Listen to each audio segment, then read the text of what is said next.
अब जब ये दो पौधों की लाइन अलग अलग होगी और दूर दूर होगी तो इनमें आपस में कंपटीशन नहीं होगा। कंपटीशन पौधों में किस लिए होगा? पानी के लिए, जगह के लिए, रोशनी या लाइट के लिए, खाद के लिए। अब जब इतनी दूर हैं और बोए जाएंगे नाली में, ये नाली होगी एक पूरी, ठीक। तो हम पानी जो हमारी मेन खेत है इसमें जो मुख्य नाली है, इस नाली से हम पानी डाल देंगे। इसके पास जो नाली बनी हुई है हम यहाँ कुलाबे में से इसमें डाल देंगे पानी को, तो हमारा पानी केवल गन्ने के पास जाएगा, इस जगह में नहीं जाएगा पानी। तो इस जगह में घास जमेगी क्या? अरे जब पानी नहीं मिलेगा तो पौधे को तो खरपतवार जमेंगे कैसे? जो जमेंगे वो पहली खुदाई में ख़त्म, पहली निराई गुड़ाई होगी, उनको पानी मिलेगा नहीं तो खरपतवार जमेंगे क्यों? और जब जमेंगे नहीं तो आप बार बार निराई गुड़ाई करोगे क्यों? तो हम पानी इतनी जगह में देते हैं, उर्वरक भी इतनी जगह में ही देंगे, तो पानी का, उर्वरक का खपत भी कम होगी और लाभ भी ज़्यादा, लाभ ज़्यादा मिलेगा तो पैदावार ज़्यादा होगी।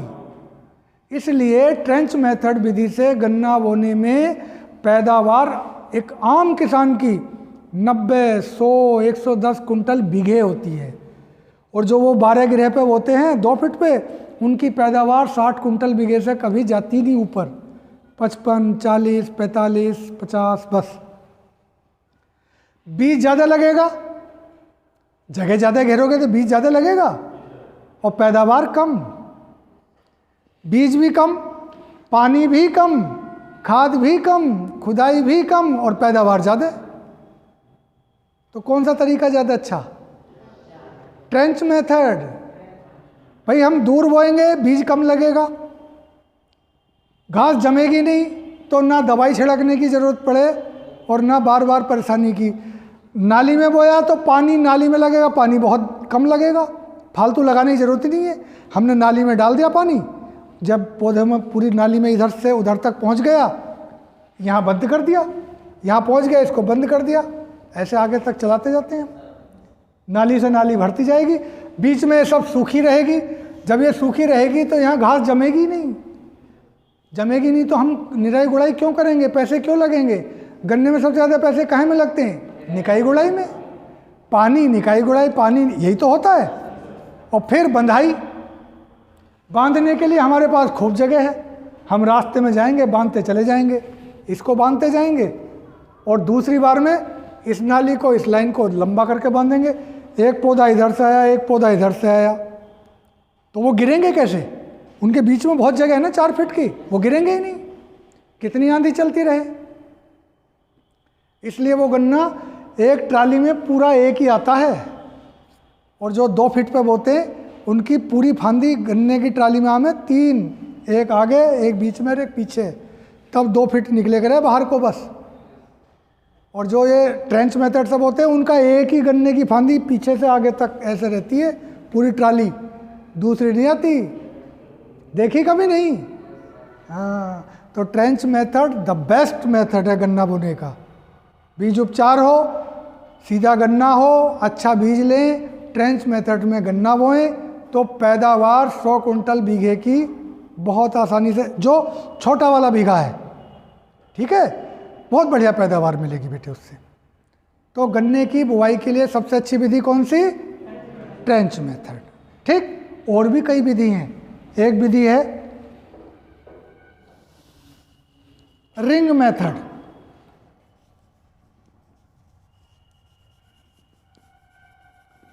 इसमें हम क्या करते हैं कि गोल गड्ढा बना लेते हैं खेत में, हर 4-4, 5-5 फीट की दूरी पे, एरिया के हिसाब से दूरी कम ज़्यादा होती है, और गड्ढे बो लेते हैं और उसमें ऐसे करके गन्ने के टुकड़े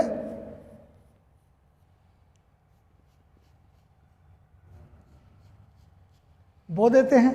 गड्ढा बनाया, मिट्टी बाहर निकाली, उसमें खाद वाद मिला लिया, फिर गन्ने के टुकड़े डाले, ऊपर से खाद डाल दिया, वो जो मिट्टी बाहर निकाली थी। अब इतना बड़ा घेरा है कि इतना बड़ा घेरा बना, मान लो 2 फीट का है, तो इसमें जब गन्ने एक साथ होंगे गिरेंगे क्या? वो गिरेगा ही नहीं, ये गन्ना गिरता नहीं बिल्कुल भी।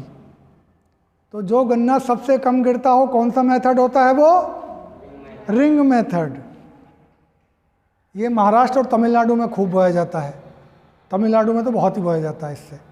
और उत्तर प्रदेश में कौन सा मेथड है? ट्रेंच मेथड, सबसे ज़्यादा बोया जाने वाला। या फ्लैट, सीधे खेत इकसार करा, नाली बनाई फावड़े से या हल से और बुआई कर दी। उत्तर प्रदेश में ये मेथड बोया जाता है। और एक ये मेथड है। अच्छा, एक चीज़ रह गई बताने से आपको कि अगर ये पूरा गन्ना हो तो इस गन्ने में सबसे पहले कौन सी आंख जमेगी? ये कंपटीशन में बहुत पूछा जाता है। अगर हमने इसके सारे के टुकड़े बना लिए तो इसमें सबसे पहले जो आंख जमेगी कौन सी वाली जमेगी? ऊपर वाली। गन्ना सबसे कम मीठा कहाँ होता है? ऊपर।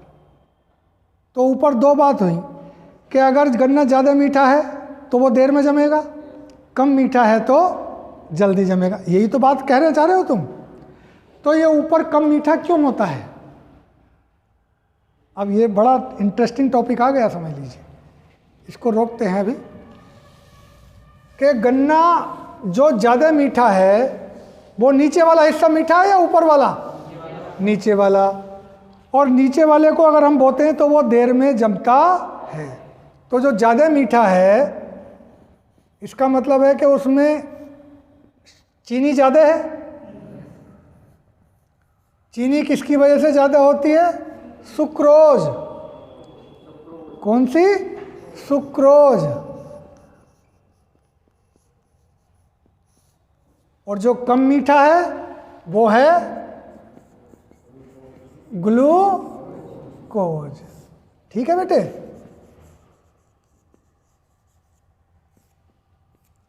तो ग्लूकोज की मात्रा ऊपर ज़्यादा होती है, सुक्रोज की मात्रा। गन्ने का जमाव जब बहुत अच्छा होता है जब उसमें ग्लूकोज ज़्यादा हो। तो जहाँ तक आपको लगे गन्ना ठीक है, कम मीठा है, वहाँ तक का गन्ना बो दीजिए, तो गन्ना जमेगा बहुत जल्दी खेत में। और जो अगाया होता है वो हमेशा सवाया होता है। कहावत सुनी? अगाया हमेशा सवाया। अगर इस गन्ने को हमें बोना हो और हम आधा गन्ना बो दें, आधा बोए और आधे को हम मिल में भेज दें, तो मिल का फ़ायदा, ज़्यादा मीठा गया, चीनी ज़्यादा बनेगी, मिल भी फायदे में। आपको मान लो गुड़ बनवाना है तो आपने आधा गन्ना काटा, गुड़ ले गए तो इसमें मिठास ज़्यादा निकलेगी तो गुड़ बढ़िया बना। इसको बो दिया तो गन्ना जमा भी अच्छा, दोनों काम अच्छे हुए। तो काम कौन सा अच्छा? जिसमें सबका फ़ायदा, खेत का भी फ़ायदा हुआ, अच्छा जमा गन्ना, मिल का भी फ़ायदा हुआ, गुड़ अच्छा बना, चीनी ज़्यादा बनी। जब ज़्यादा मीठा तो ज़्यादा बनेगा ना। तो इसलिए कोशिश ये करनी चाहिए कि अगर आधा गन्ना बो सकने का ऑप्शन है तो हमेशा ऊपर का आधा गन्ना ही बोना चाहिए। अगर आपको अगले 3 साल तक बढ़िया पैदावार लेनी तो पेड़ी बहुत अच्छी होगी, उसके बाद तीसरी बार भी पेड़ी बहुत अच्छी हो जाएगी अगर आधा बोया है तो। अब नहीं तो क्या होगा? अच्छा, एक सवाल और इसी में, ये तो हमने कि गन्ने को हम काट के ही क्यों बोते हैं, बिना काटे क्यों नहीं बोते हैं? ये भी इसी से जुड़ा हुआ है। ये तो हमने बता दिया कि ऊपर ग्लूकोज ज़्यादा होती है और ग्लूकोज ज़्यादा होगी तो जमाव बहुत अच्छा, सुक्रोज ज़्यादा होगी तो जमाव कम होगा लेकिन मिठास ज़्यादा होगी। मिल को क्या चाहिए? मीठा। और खेत को क्या चाहिए? कम मीठा। जमने के लिए कम मीठा और फैक्ट्री के लिए हमने आधा बो दिया, मिल को ज़्यादा मीठा गया और खेत को कम मीठा गया। दोनों फायदे में है, खेत भी फायदे में, शुगर मिल भी फायदे में। ठीक। अब जो सवाल अपनी जगह वैसे ही है कि हम गन्ने को काट के ना बोएं तो क्या नुकसान हो जाएगा। गन्ने में एक गुण होता है जिसको बोलते हैं हम apical dominance. Apical dominance, apical मतलब ऊपरा और डोमिनेंस मतलब प्रभावी। अब हिंदी इसकी समझ लो कि ऊपर का हिस्सा ज़्यादा प्रभावी है नीचे की अपेक्षा। ठीक। अगर हमने पूरा गन्ना बोया, ये मान लीजिए हमने पूरा गन्ना एक साथ बो दिया, तो सबसे पहले ये आँख जमेगी। गन्ना कितने दिन बाद जमता है खेत में? 12 से 15, 17, 18 दिन बाद जमना शुरू हो जाता है। ऐसा ही है, आमतौर से 20 दिन में लगभग जमाता है, 20 मान लीजिए। तो मान लो 20 दिन में अगर ये आँख जमी तो उसके बाद ये जमेगी, फिर ये जमेगी, क्योंकि एपिकल डोमिनेंस का गुण ये है, सबसे पहले ऊपर वाला फिर नीचे वाला। तो ये 23वीं आँख 23 दिन बाद पहुँचेगी जा करके। तो गन्ना अच्छा होगा या खराब होगा? एक गन्ना तो हो जाएगा इतना बड़ा और एक होगा पैदा। ऐसे ही होगा ना गन्ना, फिर तो ऐसे ही तो जमा, तो ये खेत अच्छा लगेगा। तो हमने क्या करा इसका काट कि हमने टुकड़े बना दिए। अब मान लो टुकड़े बने, ये यहाँ से यहाँ तक टुकड़ा बना, तो इस टुकड़े में भी सबसे पहले ये आँख जमेगी, फिर ये जमेगी, फिर जमेगी ऊपर वाली पहले। लेकिन अब 2 टुकड़े हैं तो ये एक ही दिन का अंतर हुआ, तो गन्ना एक साथ से जमेगा। 3 है तो अंतर 2 दिन का हो सकता है, और 4 हैं तो अंतर 3 दिन का भी हो सकता है। जैसे जैसे लंबाई बढ़ती जाएगी आँखों की संख्या, वैसे ही वैसे उसके दिन में अंतर भी आता जाएगा।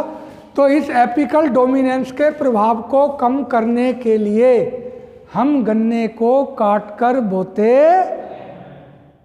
ठीक। अब हमें जो बचा है टॉपिक, वो बचे हैं कि गन्ने में खाद और उर्वरक का कैसे प्रयोग करना है, गन्ने में खरपतवार नियंत्रण कैसे करना है, गन्ने के कीट और बीमारी। तो बने रहिए हमारे साथ और चैनल सब्सक्राइब कीजिएगा। अगले टॉपिक पे हम गन्ने की इन बातों पे बात करेंगे। Thank you.